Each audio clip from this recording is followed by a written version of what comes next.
आपने जम्मू कश्मीर का दौरा किया है और यहाँ पे आपका जो दौरा है जम्मू कश्मीर आगे का रास्ता जिसे हम कह सकते हैं, तो क्या लग रहा है आप आगे का रास्ता जो है आप जम्मू कश्मीर का, तो उस पे क्या व्यू रहेगा आपका? इसमें तीन चीज़ें बहुत इम्पोर्टेंट हैं। एक तो चुनाव इमीडिएटली होने चाहिए, इसमें कोई देर नहीं करनी चाहिए।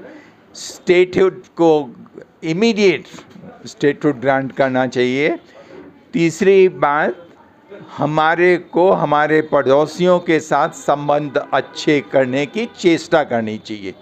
और डायलॉग डिस्कशन डेमोक्रेसी की एसेंस है, तो इसलिए हमारी चेष्टा ये होनी चाहिए कि हमारे पड़ोसियों के साथ भी हमारे बातचीत हो और इमीडिएट इलेक्शन करके पॉपुलर गवर्नमेंट फॉर्म हो जाए। यहाँ उसकी बहुत आवश्यकता है। तो यहाँ पे कुछ लोगों ने कुछ मसाइल उठाए हैं, ऐसे इश्यूज उठाए हैं, तो उसमें क्या कुछ पेशरफ्त रहेगी आपकी सरकार के साथ, सरकार के पास पहुँचाने के लिए और उनके हल के लिए, उनके सोल्यूशन के लिए? मैं जो आज स्पेसिफिक इश्यूज उठाए गए हैं उनको रेलिवेंट पर्सन्स के पास ले जाने का, पहुंचाने का काम करूंगा। इसीलिए मैंने यहाँ के भाई से कहा है कि एक अच्छी तरह से नोट बना दे, डिस्कशन जो हुआ, जो स्पेसिफिक पॉइंट्स आए हैं, और उनको सरकार तक ले जाएंगे। मुझे ये बताया, आपने कहा कि मैंने पाकिस्तान का दौरा किया है और हर कोई चाहता है कि अपने हमसाया मुल्क जो है उसके साथ ताल्लुकात अच्छे रहें, तो आपने भी उसमें, आपने कहा खुद ही मैं पाकिस्तान बहुत सारे शहरों में गया हूँ, तो क्या वजह रहती है, क्यों नहीं होता है कि ये जो दोस्ताना माहौल होना चाहिए, क्यों आज तक 70 साल हुए हैं फिर वही जंग जदल, वही दुश्मनी और वो जो प्यार मोहब्बत होना चाहे और उससे हम दूर हटे हैं? तो क्या वे है उसके लिए ताकि एक दूसरे के करीब आ सकें? वो सबसे इम्पोर्टेंट आवश्यकता है कि पीपल्स टू पीपल लेवल पे भी और सरकार के लेवल पे भी संवाद कंटिन्यू रहना चाहिए। बातचीत भारत सरकार की और पाकिस्तान सरकार की बराबर होनी चाहिए। लोगों का आना जाना ज़रूर होना चाहिए और संवाद होना चाहिए। अभी तो हमारे हाई कमिश्नर भी एक दूसरे के नहीं हैं।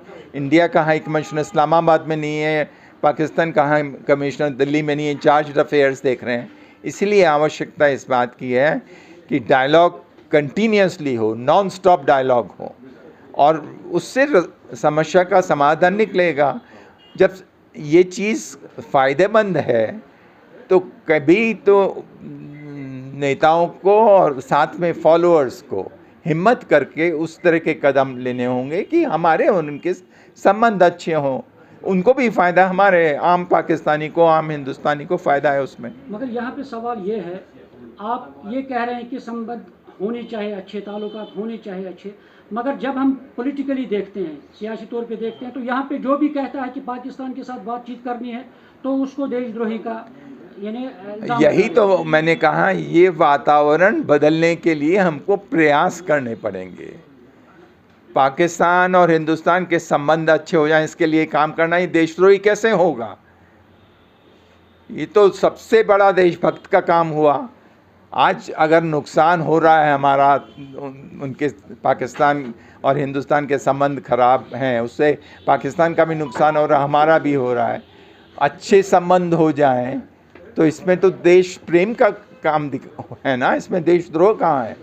बिल्कुल। अच्छा, लास्ट में एक सवाल हम करेंगे। आपने अभी बात छेड़ी है कि जो गवर्नमेंट बनती है, इलेक्शन होता है, तो जो लोग, जैसे इन लोगों ने भी कहा कि यहाँ 70 साल हुकूमत रही है, यहाँ पे खराबी हुई है, इसी तरह मुल्क में भी चाहे प्रेसिडेंट हो, वजीर आज़म हो, जैसे कुछ ममालिक में चल रहा है, रूल है कि एक प्रेसिडेंट 2 बार बने, उसके बाद उसकी बारी नहीं है, दूसरे प्रेसिडेंट मुंतखब होते हैं, दूसरे पीएम मुंतखब। देखिए, मैं आपकी बात समझ गया। हिंदुस्तान में भी यही होना चाहिए? मैं आपकी बात समझ गया। मैंने ही कहा था कि अमेरिका में ये नियम है कि 2 टर्म से ज़्यादा एक प्रेसिडेंट कंटिन्यूसली नहीं खड़ा हो सकता। हाँ, तो हिंदुस्तान में चूंकि पार्लियामेंट्री डेमोक्रेसी है, उस तरह का कानून नहीं है।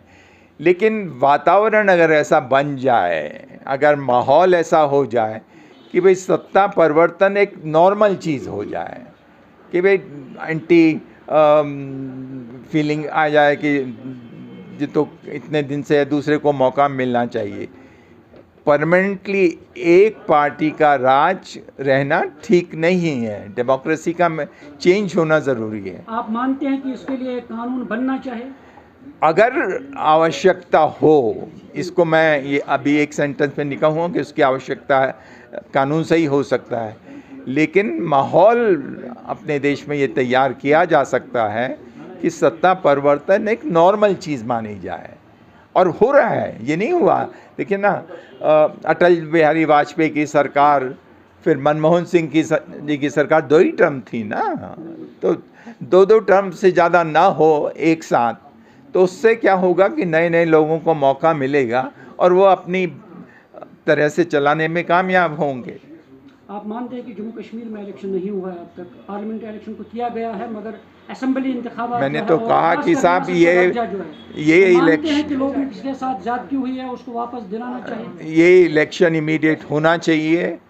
मेरे हिसाब से इस इलेक्शन को 2019 में ही हो जाना चाहिए था, तो नहीं हो। अब 19 को तो वापस नहीं ला सकते, लेकिन अब इलेक्शन इमीडिएटली होना चाहिए, इसको पोस्टपोन नहीं करना चाहिए। जनतंत्र में इलेक्शन बहुत ज़रूरी है, लोगों को अपनी बात कहना का मौका देना ज़रूरी है। और रियासत का दर्जा जो है जो छीना गया, तो गलत बात हुई, इसके इमीडिएट रिस्टोर करना चाहिए। कोई कारण नहीं है कि जम्मू एंड कश्मीर की स्टेटहुड को ना दिया जाए।